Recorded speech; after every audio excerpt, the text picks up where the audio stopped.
बांग्लादेश के कप्तान मुशफिकुर रहीम ने विराट कोहली को चेता दिया कि बांग्लादेश को हल्के में ना ले, क्योंकि बांग्ला शेर टीम इंडिया को उसी के घर में पटकनी देने का माद्दा रखते हैं।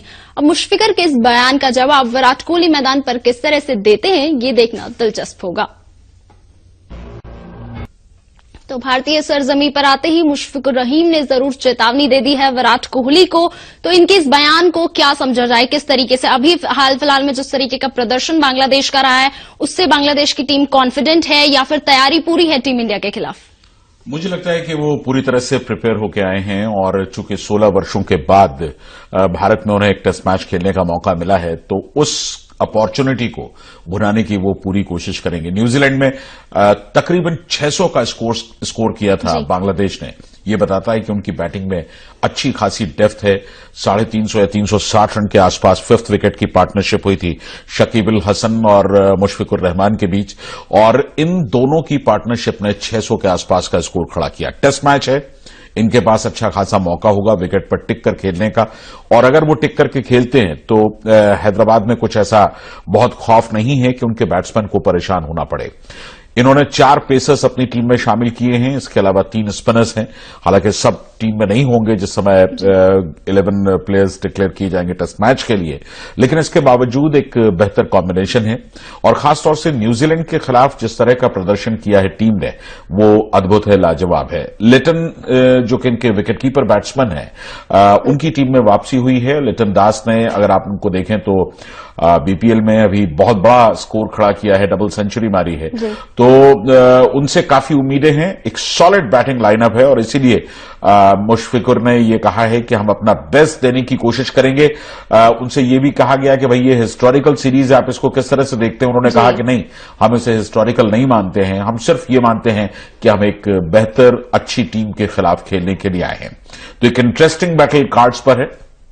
जी, मुशफिकुर ने ये भी कहा कि हम चाहते हैं हम ऐसा परफॉर्मेंस दें कि भारत हमें दोबारा बुलाए यहां खेलने के लिए। जिस तरीके से भारत बड़ी टीमों के साथ ज्यादा टेस्ट खेलता है अपने आप को और बेहतर करने के लिए, और बांग्लादेश के साथ हमने सिर्फ 8 टेस्ट मैच खेले हैं इतने सालों में, तो बांग्लादेश चाहता है कि वो यहां पे प्रूव करे ताकि आगे अपने आप को बेहतर साबित करे भारत से। इस टेस्ट को जीत के, एक भी टेस्ट आज तक नहीं जीता, तो यहां पर अगर बांग्लादेश जीतता है तो अपने आप में ऐतिहासिक होगा।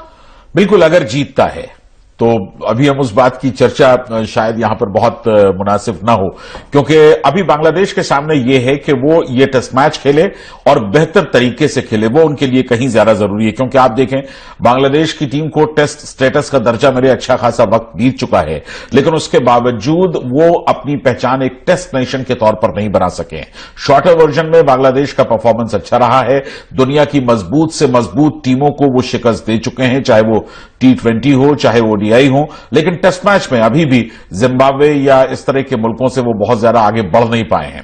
तो मुझे लगता है कि बांग्लादेश के पास एक मौका होगा यहां पर कि वो ये प्रूव करे। अगर ये 5 दिन टेस्ट मैच चलता है तो बांग्लादेश अपने आप को साबित कर देगा कि उसे हल्के में लेना किसी के लिए भी भूल हो सकती है। और मुझे लगता है कि बांग्लादेश की बैटिंग में डेप्थ है, और सबसे बड़ी चीज कि जो उनके पुराने प्लेयर्स हैं वो अब भी उसी तरह से चल रहे हैं। आप शकीब अल हसन को देख लें, उन्होंने रिसेंटली जो न्यूजीलैंड में सीरीज हुई उसमें 4 विकेट लिए, बेहतरीन बैटिंग की। सौम्या सरकार उनके एक बैट्समैन हैं जो कि बहुत बेहतरीन प्रदर्शन कर रहे हैं, न सिर्फ शॉर्टर फॉर्मेट में बल्कि टेस्ट मैचेस में भी उन्होंने अच्छी इनिंग्स खेली है। तो एक बैलेंस साइड यहां बांग्लादेश की आई है, और मुझे इस बार उम्मीद है कि बांग्लादेश की टीम यहां इंडिया में भले ही टेस्ट मैच जीत सके या न जीत सके, लेकिन ऐसा कुछ कर गुजरेगी जो उसके लिए, उसके फ्यूचर के लिए बेहतर होगा। तो लगता है काफी टफ फाइट टीम इंडिया को यहां पे इस इकलौते टेस्ट मैच में बांग्लादेश से मिल सकती है। लगातार जीत के रथ पर सवार विराट कोहली की टीम टेस्ट में बेस्ट बनी हुई है। न्यूजीलैंड हो या फिर इंग्लैंड, टीम इंडिया ने हमेशा से ही अपना बेस्ट दिया है, और अब टीम के सामने बांग्लादेश और ऑस्ट्रेलिया की चुनौती है, जिसे हराने के बाद न सिर्फ टीम इंडिया यहां जीत दर्ज करेगी बल्कि अपने ही एक खास रिकॉर्ड की बराबरी भी कर लेगी। न्यूजीलैंड को रौंदा, इंग्लैंड का किया सफाया, अब बांग्लादेश और ऑस्ट्रेलिया की बारी। इंग्लैंड का सफाया करने के बाद अब टीम इंडिया विराट कोहली की कप्तानी में अपने टेस्ट होम सीजन में बांग्लादेश और ऑस्ट्रेलिया के खिलाफ भिड़ने को तैयार है। अपने घरेलू टेस्ट सीजन में भारत पहले ही शानदार प्रदर्शन करके विरोधियों को चुनौती दे चुका है, फिर चाहे वो न्यूजीलैंड हो या फिर इंग्लैंड की टीम। साथ ही साथ भारत 2016-17 के होम सीजन में इस बार 13 टेस्ट खेलने के अपने ही वर्ल्ड रिकॉर्ड की बराबरी की ओर बढ़ रहा है। 1979-80 होम सीजन में भारत ने 13 टेस्ट मैच खेले थे, जो किसी होम सीजन में खेले गए सर्वाधिक टेस्ट मैचों का वर्ल्ड रिकॉर्ड है। अब बांग्लादेश की टीम टेस्ट दर्जा मिलने के बाद 17 साल बाद भारत दौरे पर आ रही है। दौरे का एकमात्र टेस्ट 9 फरवरी से हैदराबाद में खेला जाएगा। इसके बाद 23 फरवरी से ऑस्ट्रेलिया का 4 टेस्ट मैचों का भारत दौरा शुरू होगा। कोहली की कप्तानी में नंबर 1 बनी टीम इंडिया ने टेस्ट में लगातार अपना बेस्ट दिया है। उन्होंने अपने सामने आने वाली हर चुनौती को ध्वस्त किया है। ऐसे में भारतीय दौरे पर आ रही टीमों के लिए भी कोहली की सेना को हराना आसान नहीं होगा। मौजूदा सीजन में टीम इंडिया न्यूजीलैंड को 3-0 से और इंग्लैंड को 4-0 से टेस्ट मैचों में मात दे चुकी है। इसके बाद बांग्लादेश और ऑस्ट्रेलिया की बारी है। ऑस्ट्रेलिया दौरे की शुरुआत 23 फरवरी से पुणे में होगी। उसके बाद बंगलुरु और फिर पहली बार रांची और धर्मशाला में टेस्ट मैच खेले जाएंगे। भारत और ऑस्ट्रेलिया के बीच होने वाली सीरीज को हाई प्रोफाइल सीरीज का नाम दिया जा रहा है, जिसके शुरू होने से पहले ही बयानों का सिलसिला शुरू हो चुका है। लेकिन इस बार बयान ना तो टीम इंडिया की तरफ से हुआ और ना ही ऑस्ट्रेलिया टीम की तरफ से, बल्कि इंग्लैंड की टीम के पूर्व कप्तान केविन पीटरसन ने ऑस्ट्रेलियन टीम को भारत जाने से पहले एक चेतावनी दी है। पीटरसन ने ऑस्ट्रेलिया को सलाह दी है कि या तो वो स्पिन खेलना जल्दी सीख ले या फिर भारत दौरे पर जाने का ख्याल छोड़ दे। You got to learn to play spin quick. Learn to play spin very quick. If you can't play spin, don't even go. And you can actually practice it here. I can do spinning drills in Australia, which I do to make sure that my feet were going, picking length. You can. You don't need to be on a spinning wicket. Pietersen ने ये सलाह यूं ही नहीं दी। Kangaroo team के सब continental में पिछले record को देखते हुए ये बात कही है। भारतीय उपमहाद्वीप में खेले अपने पिछले 20 टेस्ट में से ऑस्ट्रेलिया सिर्फ 3 ही जीत पाई है, जिसमें से 2 जीत बांग्लादेश के खिलाफ आई है। ऐसे में कंगारुओं को जरूरत है टीम इंडिया की फिरकी के वार से बचने की, लेकिन ये इतना आसान नहीं होगा, क्योंकि भारतीय स्पिनर अपनी जमीन पर बड़ी से बड़ी टीम को पटकनी देने के लिए जानी जाती है और कोहली की कप्तानी में तो ये धार और ज्यादा मजबूत हुई है। समय के लिए ब्यूरो रिपोर्ट। तो बांग्लादेश के बाद अब ऑस्ट्रेलियाई टीम भारत दौरे पर आएगी और ऑस्ट्रेलियाई टीम की सबसे बड़ी चिंता भी यहां पर स्पिन डिपार्टमेंट होगा, स्पिन गेंदबाजी होगी और साफ है केविन पीटरसन ने भी उन्हें चेता दिया है कि अगर आप भारत जा रहे हैं तो या तो आप स्पिन को अच्छे से खेलना सीखिए या तो आप भारत मत जाइए। बिल्कुल, मुझे लगता है कि पीटरसन ने एक शगुफा छोड़ा है ऑस्ट्रेलिया के सामने कि अब आप कोई ना कोई स्टेटमेंट जारी करें और फिर इंडिया से भी स्टेटमेंट आए, क्योंकि अगर इंडिया ऑस्ट्रेलिया के बीच सीरीज हो रही है और अब तक कोई स्टेटमेंट्स नहीं आ रहे हैं दोनों टीमों से, तो ये थोड़ा सा ठीक लगता नहीं है। वैसे उनकी बात में दम है कि अगर आपको इंडिया में खेलना है तो बिना स्पिनर्स के, बिना सॉलिड स्पिनर्स के आप इंडिया में नहीं खेल सकते हैं, क्योंकि इंडियन विकेट्स पर, इंडिया सब कॉन्टिनेंट्स के विकेट पर स्पिन सबसे बेहतरीन स्पिनर्स जो होते हैं वो उनका परफॉर्मेंस होता है। और ऐसे में अगर आपके पास अच्छे स्पिनर्स नहीं हैं तो थोड़ी सी मुश्किल होगी। मुझे लगता है कि नेथन लियोन के अलावा जो ऑस्ट्रेलिया के स्पिनर्स हैं वो बिल्कुल यंग स्पिनर्स हैं, बिल्कुल नए स्पिनर्स हैं, तो उनको वो किस तरह से परफॉर्म करते हैं इंडियन सॉइल पर ये देखना होगा। लेकिन ये है कि मान करके चलिए कि अगर स्पिनर्स नहीं चले तो थोड़ी सी मुश्किल तो ऑस्ट्रेलिया के सामने होगी ही। इंग्लैंड में 3 स्पिनर शामिल थे, अंसारी थे, राशिद थे, इसके अलावा मोइन अली थे और काफी किफायती और अच्छी गेंदबाजी की और काफी अच्छे खासे ओवर्स इन तीनों ने शेयर किए। तो ये बताता है कि अगर आपको इंडिया में आना है, इंडिया में टेस्ट क्रिकेट खेलना है तो स्पिनर्स पे बहुत ज्यादा रिलाई करना पड़ेगा। जी बिल्कुल, जैसा कि आपने बताया जो इंग्लैंड के स्पिनर्स थे उन्होंने अच्छा किया, आदिल राशिद, मोइन अली ने अच्छे विकेट भी लिए, किफायती भी रहे, लेकिन जो भारतीय स्पिनर्स हैं वो कहीं ना कहीं उन पर भारी पड़े और अश्विन और जडेजा ने मिलकर काफी अच्छे तरीके से उसे आगे बढ़ाया। और अब फिर क्या देखेंगे हम, ऑस्ट्रेलिया जब भारत आएगी तो भारतीय स्पिनर्स वर्सेज ऑस्ट्रेलियाई स्पिनर्स? नहीं, देखना होगा ऑस्ट्रेलिया किनके साथ आ रहा है। नेथन लियोन तो फॉर श्योर हैं, टीम में होना चाहिए उनको, लेकिन बाकी जो नए स्पिनर्स हैं वो कितने प्रभावी होंगे। और फिर सबसे बड़ी बात कि मैं ये नहीं कहता कि चहल टेस्ट टीम में आ ही जाएंगे, लेकिन चहल ने भी दरवाजा तो खटखटा ही दिया है। हालांकि टेस्ट टीम के लिए बिल्कुल सॉलिड जोड़ी है जडेजा और अश्विन की, और ऐसे में शायद तीसरा स्पिनर नहीं चूज करना चाहेंगे। अगर करते हैं तो अब की बार वो फॉर श्योर अमित मिश्रा नहीं होंगे। अमित मिश्रा भी हो सकते हैं और चहल भी हो सकते हैं, माने सिर्फ ये पक्का नहीं होगा कि अगर तीसरा स्पिनर लिया जाएगा तो वो अमित मिश्रा ही हो सकता है। चहल ने भी अपनी दावेदारी पेश कर दी है। तो बेहतरीन स्पिनर्स का संगम है इस समय भारत के पास, और हमारे जो स्पिनर्स हैं अपनी जमीन पर दुनिया की किसी भी टीम पर भारी पड़ सकता है।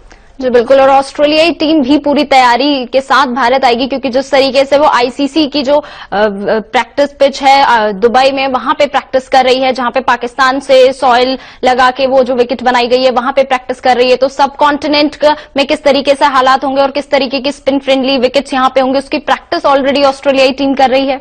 बिल्कुल, उसको फील करने का एक प्रयास है। वैसे भी अब आप देखें, जब से ये आईपीएल शुरू हुआ है तो इतने ज्यादा तमाम प्लेयर्स इंडिया में खेलते रहते हैं कि इंडियन सॉइल अब किसी से ऐसा नहीं रह गया है कि उसको खेलने के लिए आपको 2 साल में या 3 साल में एक बार टूर करना पड़ेगा।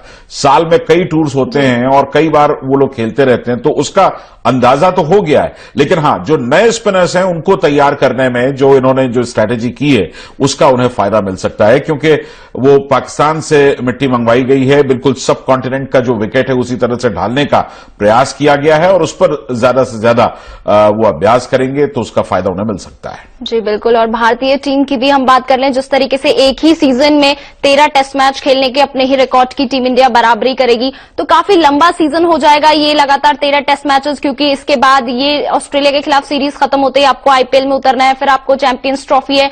तो मानसिक तौर पर और फिजिकली भी खिलाड़ियों पर कितनी थकान हावी होगी, ऐसा लगता है? देखिए, इंटरनेशनल स्टैंडर्ड पर इतने टेस्ट मैचेस खेल करके प्लेयर्स थकेंगे ऐसा मुझे लगता नहीं है, क्योंकि वो उस तरह से फिट होते हैं। और आजकल सबसे बड़ी चीज ये है कि रेस्ट के नाम पर अगर आपने किसी को बाहर बिठाया और दूसरा जो टीम में शामिल किया गया उसने अगर परफॉर्म कर दिया, जैसे कि चहल ने अभी परफॉर्म कर दिया है, तो इससे मुश्किलें बढ़ जाती हैं उन लोगों की जो कि रेस्ट लेते हैं। तो रेस्ट में बैठना भी अब थोड़ा सा मुश्किल का काम है टीम इंडिया में। और सबसे बड़ी बात रही 16 टेस्ट मैचेस खेलने की। मुझे याद है कि जब ये सीजन शुरू हो रहा था, हम बराबर इस बात का जिक्र कर रहे थे कि लंबे समय के बाद इंडिया एक सीजन में इतने टेस्ट मैचेस खेलेगा, और ये समय होगा अपनी एक सॉलिड टीम बना लेने का। तो उस तरफ काम हुआ है। हमारी टीम, मुझे लगता है कि अब तकरीबन वही 13 या 14 प्लेयर्स में ही हम फाइनल 11 चूज कर रहे हैं टेस्ट मैचेस के लिए, और ये एक अच्छी बात है कि एक टीम है जिस पर हम रिलाय कर रहे हैं, और वो टीम लगातार रिजल्ट भी दे रही है। जी बिल्कुल, टीम इंडिया लगातार टेस्ट में अच्छे रिजल्ट दे रही है, और उम्मीद करेंगे आगे आने वाली सीरीज में भी हमें ऐसे ही नतीजे देखने को मिले।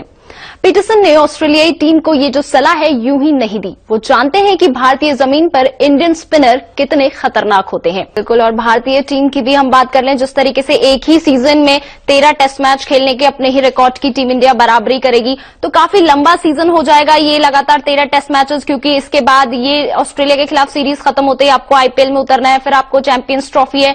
तो मानसिक तौर पर और फिजिकली भी खिलाड़ियों पर कितनी थकान हावी होगी, ऐसा लगता है? देखिए, इंटरनेशनल स्टैंडर्ड पर इतने टेस्ट मैचेस खेल करके प्लेयर्स थकेंगे ऐसा मुझे लगता नहीं है, क्योंकि वो उस तरह से फिट होते हैं। और आजकल सबसे बड़ी चीज ये है कि रेस्ट के नाम पर अगर आपने किसी को बाहर बिठाया और दूसरा जो टीम में शामिल किया गया उसने अगर परफॉर्म कर दिया, जैसे कि चहल ने अभी परफॉर्म कर दिया है, तो इससे मुश्किलें बढ़ जाती हैं उन लोगों की जो कि रेस्ट लेते हैं। तो रेस्ट में बैठना भी अब थोड़ा सा मुश्किल का काम है टीम इंडिया में।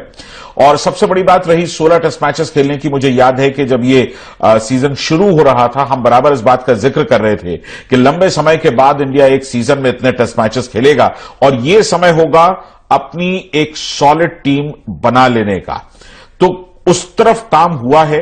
हमारी टीम, मुझे लगता है कि अब तकरीबन वही 13 या 14 प्लेयर्स में ही हम फाइनल 11 चूज कर रहे हैं टेस्ट मैचेस के लिए, और ये एक अच्छी बात है कि एक टीम है जिस पर हम रिलाय कर रहे हैं, और वो टीम लगातार रिजल्ट भी दे रही है।